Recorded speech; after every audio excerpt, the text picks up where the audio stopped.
saya ingin mengamati Bu Pandey jadi apa ya, mungkin sudah siap kan untuk mengcoaching temennya? Ya, sudah pasti ya, siap. ya.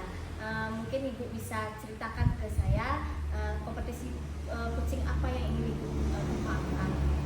Ya, baiklah Bu Dewi. Nah, jadi kompetensi berdasarkan alur kita yang sudah saya dapatkan dalam pelatihan guru penggerak ini kan ada 3, yaitu kehadiran penuh, kemudian mendengarkan aktif, dan mengajukan beberapa pertanyaan berbobot. Nah, dalam coaching nanti, jadi saya akan mengembangkan kompetensi mendengarkan secara aktif dalam coaching saya. Ya, berarti yang difokuskan, kompetensi yang ingin spesifik difokuskan yaitu mendengarkan secara aktif ya. Terus, nah dari mendengarkan kan Ibu sebentar coaching temannya. Apa sih tujuan Ibu dari kompetensi itu? Apa tujuan Ibu untuk coaching temannya? Ya, baiklah Bu Dewi. Nanti saya akan mengcoaching teman saya, yaitu rekan saya Bu Eka.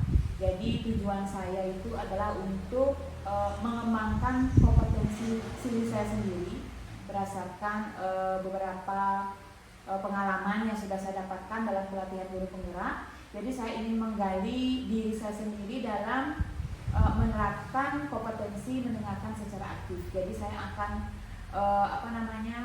mendengarkan secara aktif dari permasalahan yang dihadapi oleh rekan saya, dan kemudian akan saya mengembangkan potensi yang dimiliki oleh diri saya sendiri. Ya, baik Pak Bu Pandey. Itu tadi tujuannya ya, ingin mengembangkan kompetensi diri Bu Pandey ya. Sebentar, silakan Bu Pandey mengcoaching temannya.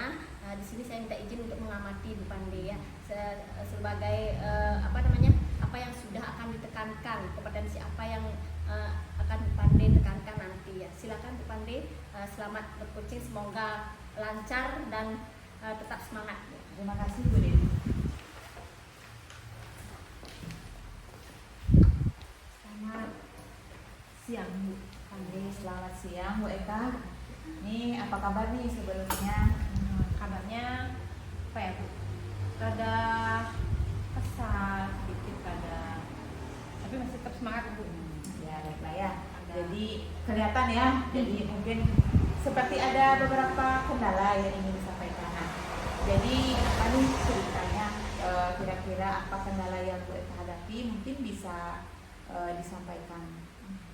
Gini Bu, jadi ini permasalahan saya ada pada sekolah saya ya. Jadi akhir-akhir ini di sekolah saya itu siswanya rasa pedulinya terhadap lingkungan itu sangat kurang Bu. Apalagi ketika jam istirahat, sampah berserakan itu di mana-mana.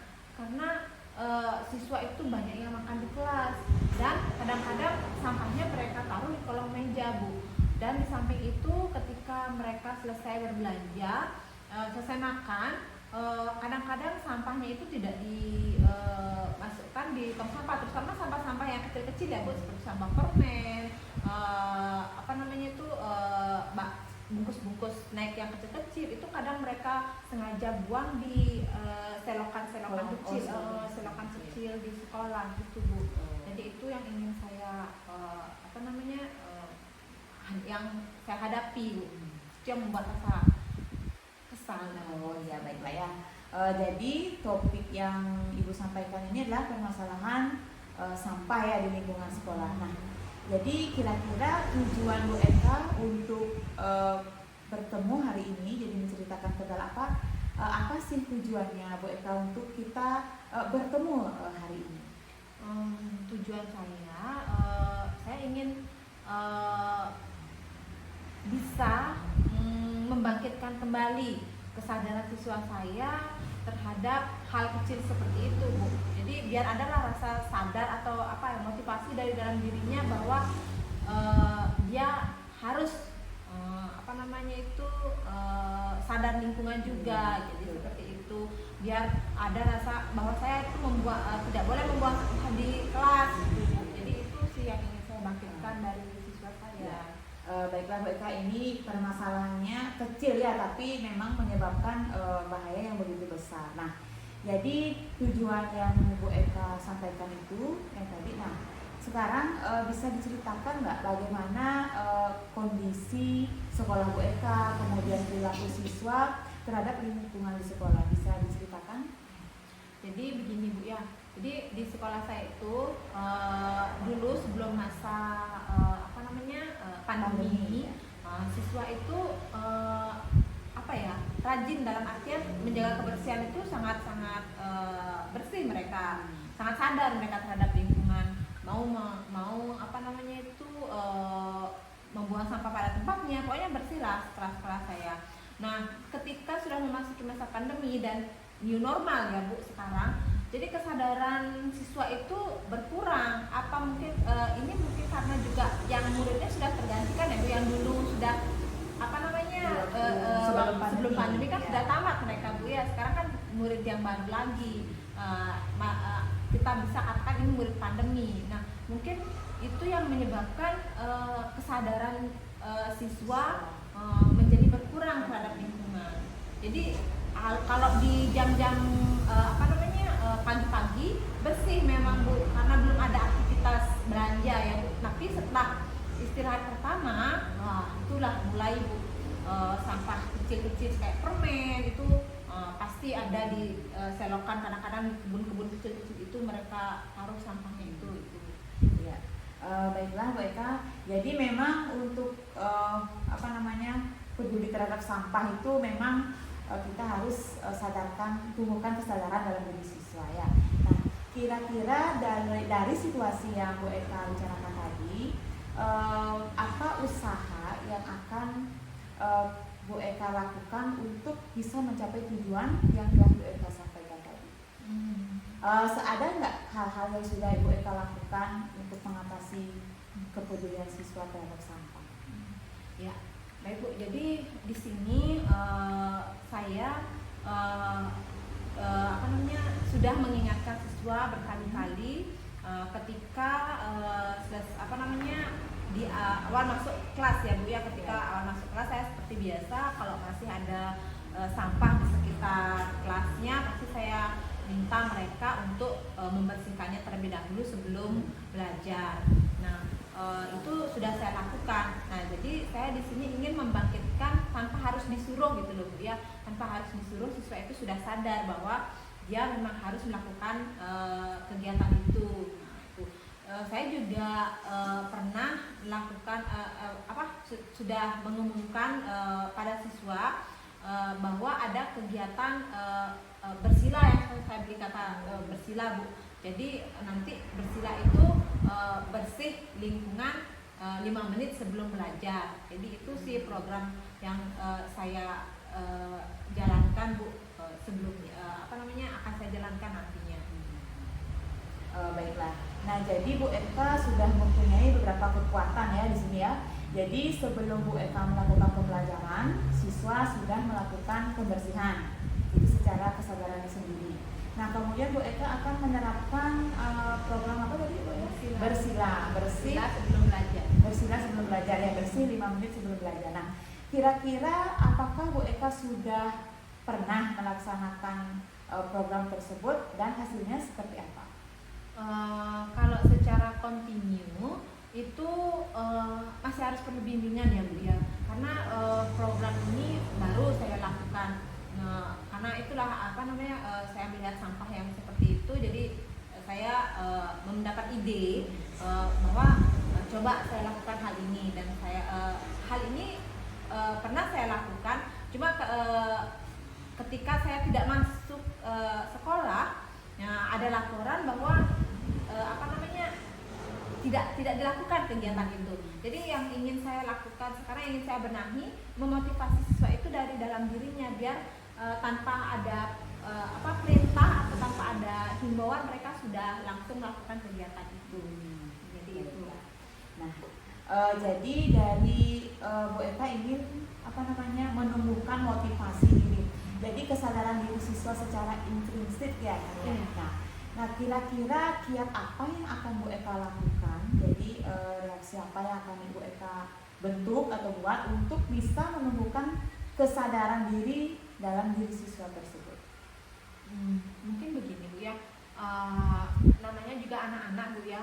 Jadi sepertinya mereka memang harus dulu dibiasakan, sering dihimbau terlebih dahulu, kayak model brainstorming ya Bu. Jadi kita apa namanya, pembiasaan dulu ya, mungkin akan saya lakukan setiap perlu waktu mungkin 1 bulan dulu membiasakan mereka. Setelah itu mudah-mudahan setelah 1 bulan itu saya sedikit demi sedikit tidak akan pantau mereka, dan pada akhirnya saya akan melepas mereka sehingga motivasi itu tumbuh ketika sudah apa namanya saya lepas mereka ya 1 bulan lebih lah Bu. Mungkin seperti itu ya. Saya himbau dulu ya. Ya, baiklah. Jadi yang akan Bu Eka lakukan ke depannya itu adalah tetap melakukan kebiasaan-kebiasaan secara berkelanjutan ya. Kemudian melaksanakan program berusia. Nah, jadi Bu Eka sudah mempunyai 2 kekuatan yang akan jadi sudah ketemu ya bagaimana solusi ya, ada solusi bagaimana menangani permasalahan sampah di sekolah dengan melakukan pembiasaan dan program berusia. Nah, kira-kira nih jika program Bu Eka tersebut sudah dapat terlaksana, nah apa tindak lanjut yang akan Bu Eka lakukan untuk kedepannya? Tindak lanjut yang akan saya lakukan, jadi di sini saya akan terus melakukan apa namanya kegiatan ini sehingga kepedulian siswa itu tetap akan apa namanya itu tetap akan tumbuh dalam dirinya. Dan di samping itu siapa tahu ya dengan apa namanya berkembangnya waktu, seiring berkembangnya waktu, siswa itu dapat siapa tahu mereka bisa berkreasi dengan lingkungan sekitar mereka, misalnya dengan mengolah sampah tersebut menjadi bahan-bahan yang lebih berguna. Mungkin seperti itu yang saya inginkan nanti ke depannya. Baiklah. Jadi semoga lancar ya nanti ya Bu Eka ya, semoga program-programnya itu dapat dilakukan secara berkelanjutan ya, jadi tetap semangat untuk apa namanya membangun motivasi diri siswa sendiri. Jadi sudah ya, tidak merasa, mungkin sudah merasa lega ya. Iya.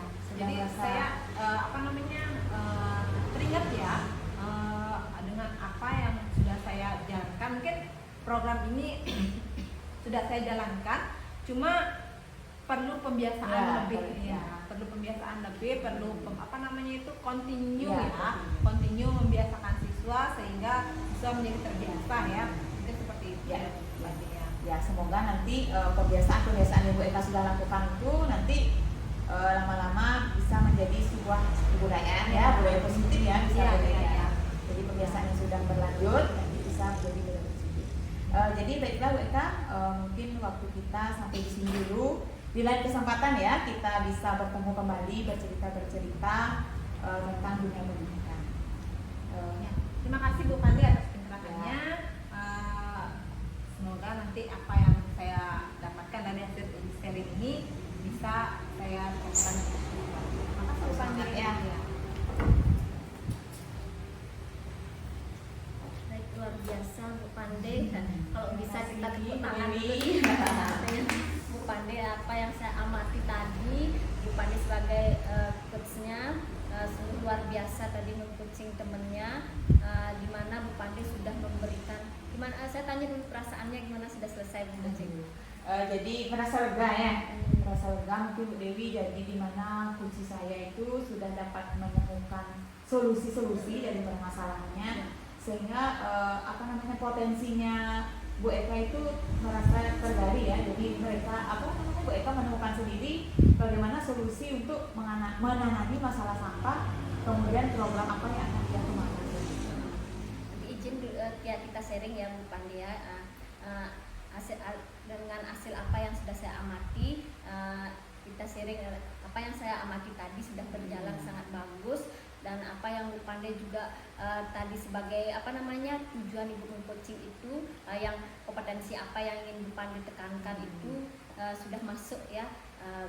Saya izin dulu menceritakan hasil pengamatan saya ya. Yang pertama sudah memberikan penekanan terhadap permasalahan terhadap si kucing tadi ya. Terus yang kedua mengarahkan si kucing untuk menceritakan apa yang sudah pernah dilakukan. Kan seperti itu yang sudah Tiang amati. Terus yang ketiga, Bu Pande sudah fokus pada tujuan si kucing itu, ya kucing untuk apa, seperti itu. menanyakan hasilnya seperti apa, membuat pertanyaan yang mengarah pada tujuan. Nah, tadi yang Bu Pande lakukan sudah sangat bagus. Dan yang terakhir itu menumbuhkan semangat, menumbuhkan semangat dan memberikan nilai positif pada si coaching. Nah, seperti itu Bu Pande. Nah, kalau saya beri label Bu Pande rentan nilai 1 sampai 10, kira-kira Bu Pande merasa berada di posisi yang mana? Di rentan yang keberapa? Jadi berdasarkan tantangannya mungkin saya berada di posisi 4. Kalau saya pribadi mengamati Bu Berapa? Pande sudah berada di posisi 8 dan Waduh, bisa terima dikembangkan kasih, lagi. terima kasih. Seperti itu. Nah, itu tadi kompetensi kalau nggak salah mendengarkan aktif ya. Ya. Dari 3 kompetensi itu mungkin ada kompetensi lain yang nanti kedepannya ingin Bu Pande kembangkan. Oh ya. Baiklah Bu Dewi, jadi tadi itu pas coaching memang kompetensi yang saya fokuskan itu adalah mendengarkan secara aktif. Nah, jadi untuk kedepannya saya akan belajar mengembangkan kompetensi untuk kehadiran penuh dan belajar lagi untuk menggali potensi si coaching, kemudian dengan mengajukan pertanyaan-pertanyaan yang berbobot. Berarti pada intinya ingin semuanya ya, ingin semuanya berhasil kan seperti itu. Tadi memang sudah bagus, harus masuk memang semuanya, kehadiran penuh kita untuk mengcoaching, terus mendengarkan secara aktif, kita harus juga nanti otomatis ketiga-tiganya itu akan masuk Bu Pande. Kalau Ibu Pande sering melakukan coaching seperti itu, mungkin kita bisa berbagi dengan rekan sejawat nantinya bagaimana kita mengcoaching teman kita. Pada intinya kita tidak melampaui batas dengan tujuan kita sebenarnya, seperti itu Bu Pande. Mungkin lain waktu bisa kita bercerita lagi ya. Mungkin itu saja yang bisa saya sampaikan. Selamat siang Bu Pande. Selamat siang, terima kasih atas waktunya.